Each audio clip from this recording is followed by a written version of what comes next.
Salve, salve galera, sejam muito bem-vindos ao nosso projeto Fator na sua casa. A aula de hoje é a primeira aula do conjunto de aulas que nós teremos, que tem como objetivo estruturar as suas bases em um tema de altíssima relevância nos seus principais vestibulares, que é a análise combinatória.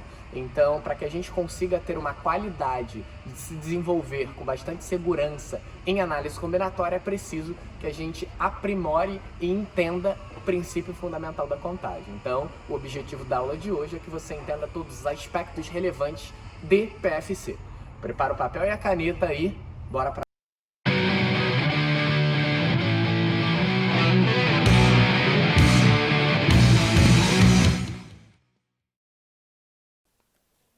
Iniciando, hoje estudaremos princípio fundamental da contagem, o famoso PFC. É o início da gente começar a aperfeiçoar as nossas habilidades, as nossas sensibilidades, para utilizar sempre a ferramenta correta nas questões de análise combinatória. Então, quanto melhor você consegue afinar as suas habilidades aqui, mais confiante você vai resolver as possíveis questões de análise combinatória que mais para frente a gente vai começar a ter contato. Então, aqui é o início dos nossos entendimentos de interpretação sobre as nossas questões de análise combinatória. Como está segmentado em várias partes, essa é a parte exclusivamente para tratar das questões de princípio fundamental da contagem. Bem tranquilo entender isso, tá? Mas ainda assim é um dos temas que nas provas os alunos costumam se embolar bastante por não ter um entendimento pleno do contexto teórico de que trata de fato esse assunto. Então você deve estar se perguntando o que significa PFC, que é o princípio fundamental da contagem, tá? Em termos técnicos, basicamente isso aqui é a ideia de que o número de possibilidades que você tem para fazer X ações distintas e independentes. Então, o número de possibilidades que você tem para fazer X ações distintas e independentes é a multiplicação da quantidade de modos possíveis de que cada uma dessas ações pode ser feita. Você vai falar, nossa, Renato, tu falou essa frase e essa frase eu não entendi absolutamente nada. Então eu vou te explicar detalhadamente. Suponha que exista um evento A. E esse evento A, você consegue realizar ele de N formas diferentes, tá? E que exista um evento B. E que esse evento B ele consiga ser executado de N formas distintas. O princípio fundamental da contagem, que foi a frase que eu acabei de narrar para ti, diz que o evento A e o evento B podem acontecer de M vezes N formas distintas. Isso é o princípio fundamental da contagem. Se um evento A ele pode ocorrer de M formas diferentes e um evento B ele pode ocorrer de N formas diferentes, significa que o evento A e B acontece de M vezes N formas distintas. Isso é o princípio fundamental da contagem.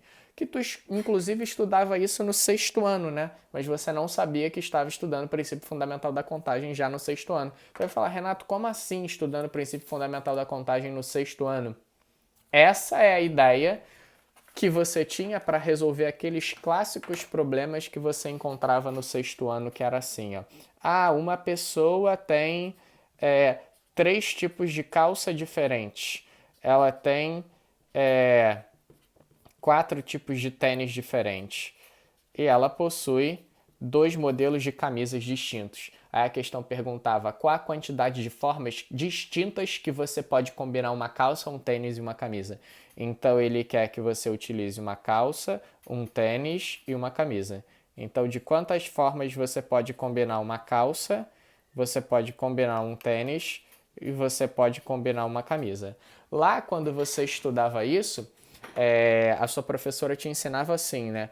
Aqui é a quantidade de modelos de calça que você possui. Então eu vou colocar calça 1, calça 2 e vou colocar calça 3. Aqui é a quantidade de tênis que você possui. Então tênis 1, tênis 2, tênis 3 e tênis 4. E aqui é a quantidade de camisas que você possui, camisa 1 e camisa 2. A questão perguntou qual a quantidade de formas do qual você pode combinar uma calça, um tênis e uma camisa. Aí a sua professora te ensinava assim, ó. Eu posso formar um trio com a camisa 1, com o tênis, quer dizer, com a calça 1, com o tênis 1 e com a camisa 1. Um trio.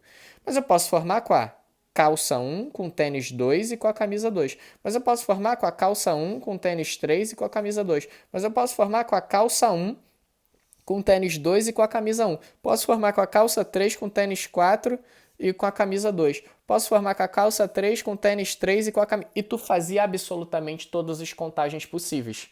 Sendo que a gente agora vai utilizar exatamente o processo do qual eu narrei, que é esse processo que aqui está. Se um evento acontece de N formas diferentes e o outro evento acontece de N formas independentes, de N formas diferentes e esses eventos são independentes entre si, esse evento sucessivo a esse acontece com o produto da quantidade de formas do que cada um consegue ter. Então, se A acontece de M formas e B acontece de N formas, A e B acontece de M vezes N formas.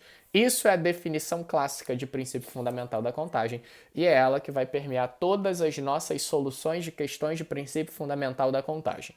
Então, eu vou passar aqui basicamente questões norteadoras para você de fato verificar a aplicação desse conceito nas questões que porventura poderão aparecer para você nos seus principais vestibulares. Nossa aulinha de hoje é bem rapidinha, esse conceito é bem específico, bem direto e bem simples de ser absorvido, ok?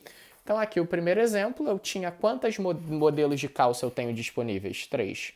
Quantos tênis distintos eu tenho disponíveis? 4. Quantas camisas eu tenho disponíveis? 2. Multiplicando isso tudo, porque o evento A ele acontece de 3 formas diferentes, o evento B acontece de 4 formas diferentes e o evento C acontece de 2 formas diferentes. Então, o evento A, B e C vai acontecer de quantas formas diferentes? Simplesmente 3 vezes 4, 12 vezes 2. Isso vai dar 24 formas distintas, ou seja, se eu tivesse que fazer absolutamente todas as ligações possíveis para encontrar a quantidade total de combinações distintas que eu posso fazer utilizando uma calça, um tênis e uma camisa, daria exatamente 24 trios. E isso era questão clássica, que a gente costumava estudar isso no 6º ano. Então, tu estudava o princípio fundamental da contagem sem de fato saber, mas você saberia fazer esse problema, porque esse tipo de problema eram os problemas do que você estudava naquele período. Um outro modelo bem clássico de princípio fundamental da contagem é formar números, né? Eu posso te fornecer assim, ó, um conjunto, e o conjunto que eu vou te fornecer ele possui os números 1, o 2, o 3, o 4, o 5, o 6, o 7, o 8 e o 9. E eu perguntar, qual é o total de números de 3 algarismos que tu consegue formar com esses elementos? Então, ó, números, tá? De 3 algarismos. É importante dizer que eu quero formar números de 3 algarismos distintos, tá? Quantos números de 3 algarismos distintos eu consigo formar com os elementos que eu te forneci? Então, por exemplo, um exemplo de número de 3 algarismos distintos poderia ser o número 223? Não, porque 223 tem 2 números que são iguais, não se encaixa. Poderia ser o número 444? Não, porque o número 444 tem 3 elementos iguais, não se encaixa. Poderia ser o número 171? Não, porque o número 171 tem 2 elementos iguais, não se encaixa. Inclusive esse número é um palíndromo, tá? Quem já assistiu minha aula de anagramas está aqui no canal do Fator na Sua Casa no YouTube. Eu falo lá sobre palíndromos. Importante saber também, tá? São aqueles números do qual você lê de um lado ou de outro e dá exatamente a mesma coisa. Tem uma aula de palíndromos lá detalhada. Não também porque eu quero números de 3 algarismos distintos. Agora, eu poderia contar o número 123, eu poderia formar o número 146, eu poderia formar o número 178, eu poderia formar o número 987, poderia formar o número 765, sendo que eu posso formar uma infinidade de números. O princípio fundamental da contagem é um processo agilizador dessa circunstância. Então, como é que eu conto a quantidade de números de 3 algarismos que eu consigo formar com os elementos do conjunto do qual eu te forneci?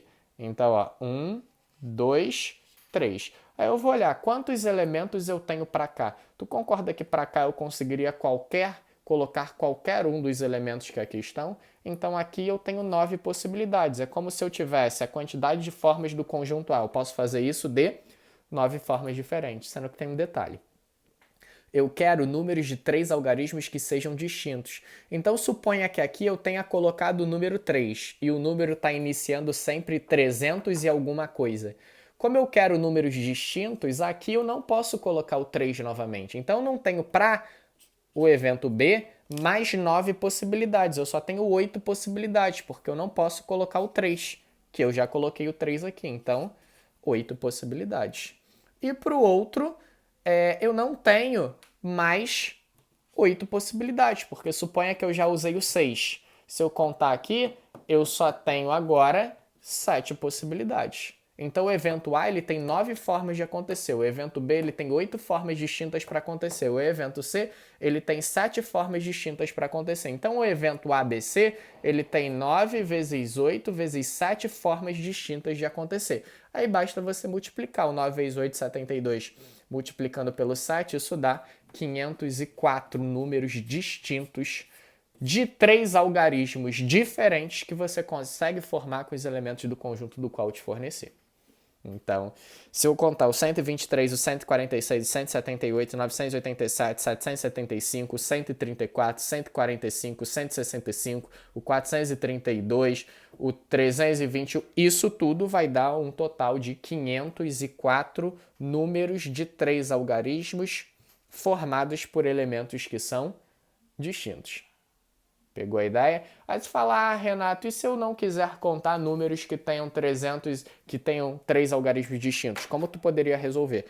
Tu não quer números com 3 algarismos distintos? Quantas para a primeira? 9. Pode ser qualquer um dos 9 elementos do conjunto. E para a segunda? 9 também. E para a terceira? 9 também. Então, basicamente, você ia multiplicar o 81 vezes o 9. Multiplicando o 81 vezes 9, você teria 729 números de 3 algarismos que você pode formar com os elementos do conjunto do qual te forneci. Repara que aqui são números de 3 algarismos, que não são formados por algarismos distintos. Aqui tem algarismos idênticos, por exemplo, inclusive o número 444 e o número 171. Ok? Beleza. Um outro exemplo clássico, né, que costuma aparecer nas nossas principais provas, são aquelas clássicas questões que fazem referência à estrada, né? Então vamos aqui, ó. Suponha que eu estou na cidade A. E a cidade A, para tu chegar à cidade B, tem 3 estradas diferentes. E da cidade B para tu chegar à cidade C, tem 4 estradas diferentes. Para a cidade C, perdão. Tem 4 estradas diferentes. A minha pergunta é, qual o total de formas distintas que você tem para sair de A e chegar a C? Então, sair de A e chegar a C. Qual o total de formas distintas que você tem para fazer isso? Sair de A e chegar a C. Aí você contaria. De A para B, tu tem quantas possibilidades? 3. E de B para C, tu tem quantas? 4. Então, 3 vezes 4 é 12. Tu tem 12 formas distintas de sair da cidade A e chegar até a cidade C. Entende a ideia? Agora, se eu pergunto, de quantas formas distintas eu tenho para sair de A, chegar a C e retornar a? Mas eu quero retornar a por uma estrada que eu não fui. Entende a ideia? Então eu quero sair de A e chegar a C. Chegando a C, eu quero retornar para a cidade A, mas eu não quero retornar pelas mesmas estradas do qual eu fui. Então, basicamente, ó, tu saiu de A, foi para B. Saindo de B foi para C, mas aí tu tem que retornar. De C tu tem que ir para B e de B tu tem que ir para A. Repara que não tem nenhuma estrada que liga A a C diretamente. Então vamos lá, de A para B tu tem quantas possibilidades distintas? 3. E de B para C tu tem quantas formas diferentes? 4. Repara que de A para B tu já foi por essa e de B para C tu já foi por essa. Se tu quer voltar por uma estrada diferente da que você foi, de C para B tu só tem 3 possibilidades e de B para A tu só vai ter 2 possibilidades. Então isso aqui vai dar 12 e esse 12 vai estar vezes 6. Tu tem 72 formas de sair da cidade A, ir para a cidade C e voltar de C para A por uma estrada diferente da qual você foi. Entende a ideia? Princípio fundamental da contagem é exatamente essa ideia. Isso é a ideia de princípio fundamental da contagem. Por exemplo, eu tenho aqui a Suelen, tá? eu tenho a Suelen, existe o Fernando e existe o Pedro. A minha pergunta é, qual o total de filas indianas que tu consegue formar com Suelen, Fernando e Pedro? Então vamos lá, uma fila indiana com 3 pessoas. Quantas pessoas tem para esse evento A?